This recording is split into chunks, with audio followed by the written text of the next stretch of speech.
पश्चिम बंगाल मुख्यमंत्री ममता बनर्जी द्वारा 6 मार्च को एसआईआर सूची में नामों के निर्धारण को लेकर धरना देने पर भाजपा प्रदेश अध्यक्ष सामिक भट्टाचार्य ने कहा, अगर वह धरना दे रही हैं तो हम क्या कर सकते हैं।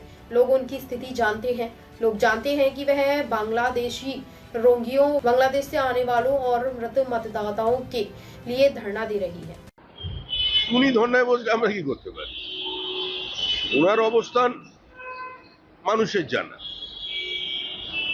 উনি বাংলাদেশি অনুপ্রবেশকারী জিহাদিদের জন্য, রোহিঙ্গাদের জন্য, মৃত ভোটারের জন্য ধর্নায় বসবেন, এটা মানুষ জানে।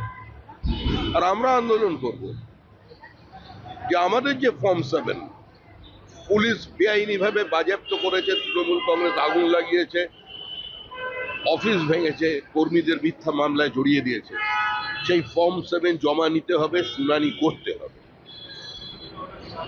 হঠাৎ মাঝ রাস্তায় এসআইআর বন্ধ করে নির্বাচনে যাওয়া যাবে না। No SIR, no vote.